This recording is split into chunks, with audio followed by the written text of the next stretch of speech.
ये जो है ये आपको आना चाहिए। मैं तो आपको दावत दे रहा हूं कि कल जब हम प्रोटेस्ट करेंगे तो आप भी इसके अंदर शामिल हो। आप आता ही तब है जब आपकी अदालतें आजाद हों और क्रेडिबल हो। पॉलिटिक्स में तो उसको आना चाहिए जिसका पेट भरा हुआ हो, जिसको पैसे बनाने, जो अल्लाह की फेम भी मिला हो। ब्रेक से पहले किसी कॉलर ने, तंजीम ने बल्कि बड़ा जबरदस्त सवाल किया था। मैं घबरा गई, मैं कहा जी जवाब देना। कह रहे हैं जी मैं पॉलिटिशियन हूँ, मैं किसी भी सवाल का जवाब दूंगा और नहीं दे सका तो मैं कैसे पॉलिटिशियन। क्या बात किया आपने, जबरदस्त। तो फिर जवाब दें क्या। नहीं देखिए, ये मुझे तो बड़ी खुशी हुई कि ये सवाल किया गया।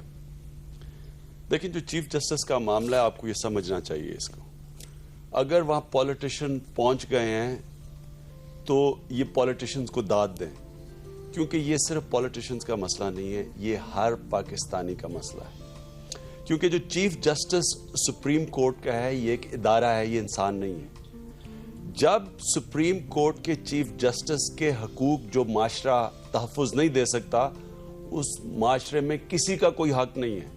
यानी कि ये समझें कि अगर जो यहाँ जो हमारी औरतें हैं जिनके ऊपर तशद्दुद होता है, ये वुमेन्स प्रोटेक्शन बिल से ये नहीं बचेंगी। ये बचेंगी जिस मुल्क के अंदर कानून की बालादस्ती हो। कानून की बालादस्ती तब कायम होती है जिस मुल्क के अंदर आपकी अदालतें आज़ाद हों। ये जो स्ट्रगल चल रही है, ये पॉलिटिकल पार्टीज की स्ट्रगल नहीं है, ये हर पाकिस्तानी की स्ट्रगल है। अगर चीफ जस्टिस का इदारा, जो अदालतें हैं, जो सुप्रीम कोर्ट है, अगर ये आज़ाद होता है, जो आज तक कभी पाकिस्तान में नहीं हुआ, तो तब ही हकूक को तहफ़्फ़ुज़ मिलेगा। तो ये जो है ये आपको आना चाहिए। मैं तो आपको दावत दे रहा हूं कि कल जब हम प्रोटेस्ट करेंगे तो आप भी इसके अंदर शामिल हो। इनका तो नाम ही बड़ा सियासी है इनका, तो उनका तो हो भी सकता है। आप बिल्कुल सरप्राइज ना हो। नेक्स्ट कॉल लेते हैं। Hello, good morning.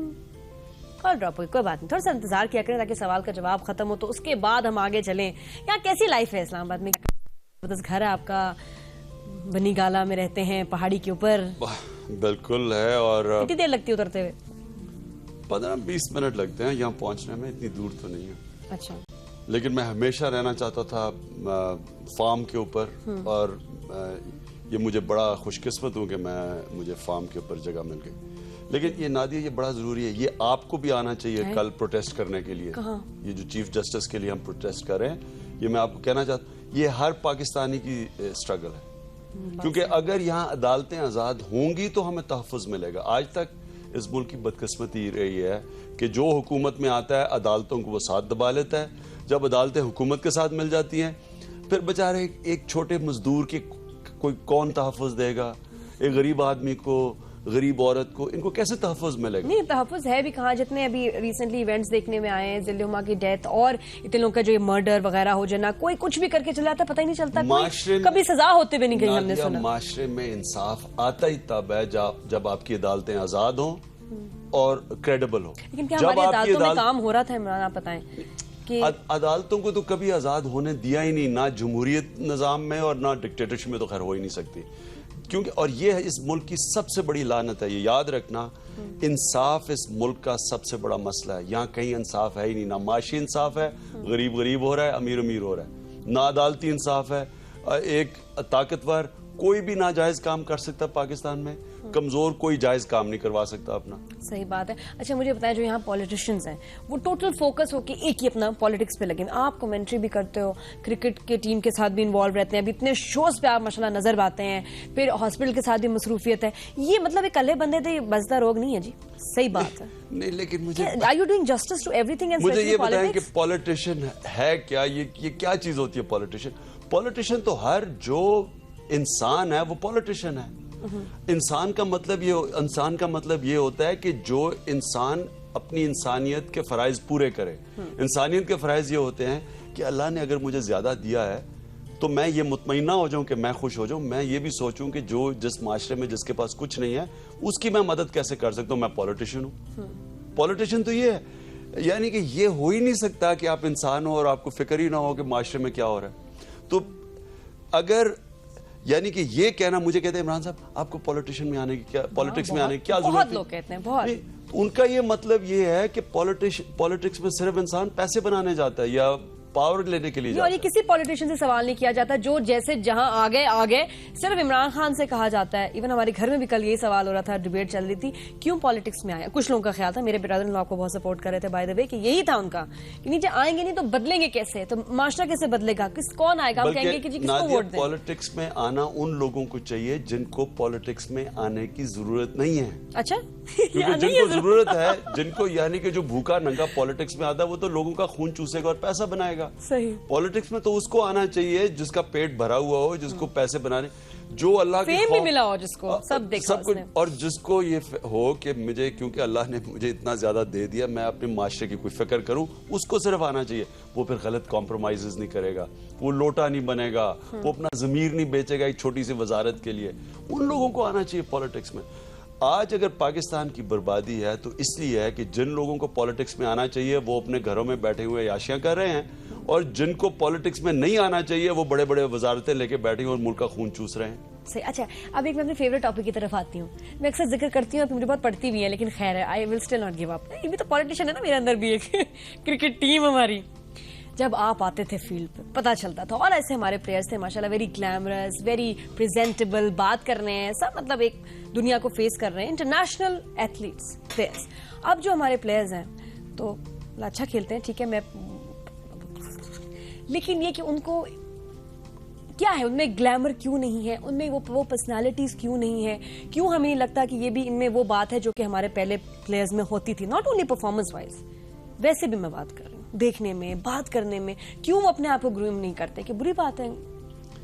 देखिए नादिया, इसमें दो चीजें, अगर यही टीम जीतना शुरू कर दे, ये दुनिया की टॉप टीम बन जाए, तो यही प्लेयर्स में आपको ग्लैमर नजर आना शुरू हो जाएगा। मुझे कभी नहीं आया। वो जैसे थैंक यू स्पीच आती है ना, वही ग्लैमर। नहीं, अंग्रेजी में एक लफ्ज, एक फ्रेज है कि नथिंग सक्सीड्स लाइक सक्सेस, कि जब आप कामयाब होते हैं ना तो फिर सारी चीजें अच्छी लगनी शुरू हो जाती हैं। जब आप फेल होते हैं, आप आयरलैंड से हार जाते हैं, तो सारी चीजें बुरी लगनी शुरू हो जाती हैं। वो बेचारे नमाजें नमूजें पढ़ते हैं, वो भी उनके खिलाफ चली जाती है। हाँ, पहले कहते हैं कि किस्मत की वजह से हम जीते नहीं, अभी बल्कि आप पे भी काफी बात हो रही थी, आपको पता है? नहीं। हाँ, जमाम ने भी इंटरव्यू दिया है ना। हाँ, उसने क्या कहा? तो उसने आपकी भी बातों से डिसएग्री किया है, काफी वाली बात। किस चीज पे? कि जो आपने क्रिकेट के बारे में बोला सारा, ही वाज़न्ट वेरी हैप्पी। ये क्या बात हुई? देखिए, मुझे झगड़ा है आपका? नहीं। कैसे लगता है आपको? पहले तो मुझे बताएं कि ना मैं कोई क्रिकेट बोर्ड में आना चाहता हूँ, ना मेरा कोई क्रिकेट में इंटरेस्ट रह गया है। इंटरेस्ट सिर्फ इतना है कि कभी कभी लोग मेरी राय मांगते हैं तो मैं उसे दे देता हूँ, लेकिन मेरा अब क्रिकेट से तो कोई, क्रिकेट के खेलने से तो मेरा कोई ताल्लुक नहीं है। ये मसला है ना कि आप बहुत इज्जत से क्या है, ये बड़ा है कि आपने लास्ट मैच तक लोगों ने आपको पसंद किया, आपने बड़ा ऑनर लेके आए आप टीम के लिए, जो आप भी और जो दूसरे प्लेयर्स आपके साथ थे। इनके साथ ये हो रहा है कि जाते जाते बहुत कंट्रोवर्शियल माहौल में जा रहे हैं। वो अच्छी बात नहीं। Everybody wants to retire peacefully and be remembered in a very good sense, मतलब एक अच्छे उसमें याद किया जाए, ये बड़ा टेंशन होता है। खैर नादिया, देखिए, इज्जत जिल्लत अल्लाह के हाथ में। अल्लाह आपकी मेहनत पे, आपकी नीयत पे आपको इज्जत भी देता है, और आपकी बदनीयती पे और आप मेहनत ना करें जिल्लत भी देता है, ये उसके हाथ में है। लेकिन मैं इसका बड़ा शुक्रगुजार हूँ कि ये बड़ी प्रिविलेज है कि अल्लाह आपको सही तरह जाने दे। क्रिकेट से बड़े कम लोग हैं। लेकिन मैं देखिए क्रिकेट टीम का आपको ये बात बताऊँ, ये जो लोग कहते हैं ना कि ये मैं, एक अच्छा डॉक्टर की सबसे बड़ी कामयाबी ये होती है कि वो जो डायग्नोसिस होता है ना वो बेहतर करता है। यानी कि अगर कोई कहे मेरे सर में दर्द है, तो वो उसको सही वजह देख लेता है क्यों सर में दर्द है। बुरे डॉक्टर का ये है कि आपकी तकलीफ कोई और होती है, इलाज कुछ और शुरू कर देता है। वही जब आप हारते हैं तो हर किस्म का आप डायग्नोसिस आ रहा है कि जी पाकिस्तान टीम क्यों हारी है। तो कईयों ने, मैं एक का पढ़ा हूं, कोई कहता है कि जी ये दीन की तरफ ज्यादा तवज्जो हो गई है, और ये अखबारों में आर्टिकल्स आ रहे हैं कि ये जी इन्हें नमाजें ज्यादा पढ़ रहे हैं, या ये उस तरफ लग नेगेटिव होगी ना, उनके अच्छे काम जो पे वो भी बेचारे बेचारों करते को बुरी हैं। बात इसकी डायग्नोस, अगर हमने इसका इलाज करना है पाकिस्तान क्रिकेट का, तो इसका डायग्नोसिस भी ठीक होना चाहिए। बदकिस्मती से हर कोई एक्सपर्ट बन गया इसका, और बड़ी गलत किस्म की चीजें आ रही हैं। एक हमारा यहाँ, मैं उसका नाम लेते भी तौहीन समझता हूँ, बड़ा घटिया किस्म का आदमी है जिसका नाम है सरफराज नवाज। उसने इन टीम को मरवा दिया पकड़ के। हुआ क्या कि वो बॉब वुलवर बेचारा मर गया। अभी वो मरा ही है तो इसने स्टेटमेंट दे दी कि उसको मैच फिक्सिंग माफिया ने मार दिया। बिल्कुल। इसने जब ये स्टेटमेंट दी तो सारी दुनिया के अंदर ये स्टेटमेंट जब गई कि जी पाकिस्तानी खिलाड़ी खुद कह रहा है कि बॉब वुलमर मरा है मैच फिक्सिंग माफिया से, उसका नतीजा क्या हुआ कि उन्होंने पाकिस्तान टीम को सस्पेक्ट कर दिया कि पाकिस्तान टीम ने मैच फिक्स किया, बॉब वुलमर बताने लगा था, किसी प्लेयर ने उसको मार दिया। बिल्कुल। तो इससे ज्यादा तौहीन क्या हो सकती है नेशनल टीम की कि उनको मर्डर सस्पेक्ट कर दिया, उनका कोच मरता है वही मर्डर सस्पेक्ट हो जाते हैं। दुनिया से मुझे टेलीफोन आते हैं कि जी आपके खिलाड़ी ने कहा कि ये मैच फिक्सिंग है।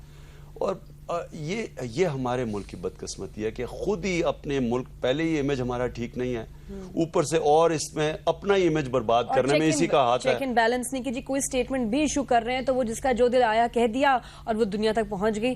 तो will take a break here. हाँ जी, और मैं सिर्फ और अदालतें हमारी क्योंकि कमजोर हैं, हम इस तरह के लोगों के खिलाफ एक्शन नहीं ले सकते और इनको अदालत में कटारे में नहीं खड़ा कर सकते क्योंकि यहाँ कोई डेफेमेशन का इशू ही नहीं है। आपको जो मर्जी कोई कुछ कह दे, यहाँ कोई इस तरह का सिस्टम ही नहीं। यही इंग्लैंड में बात करता तो आज उन्होंने इसको हर किस्म के इस आदमी को ये टीम ही इसको सू कर सकती थी। Very true. तो अभी हम लेते हैं जरा ब्रेक और ब्रेक के बाद वादा मैं आपके फोन कॉल्स दूंगी। अभी भी मतलब जब बात करना शुरू करते हैं कॉल्स आ जाती हैं, जैसे मैं कॉल लेने लगती है तो आप कॉल ड्रॉप कर देते हो, क्या चक्कर हो रहा है। लेकिन नहीं, जो लेडीज हैं अपने दिल की बात कर सकती है। ब्रेक के बाद कीप वॉचिंग गुड मॉर्निंग दिल की बात।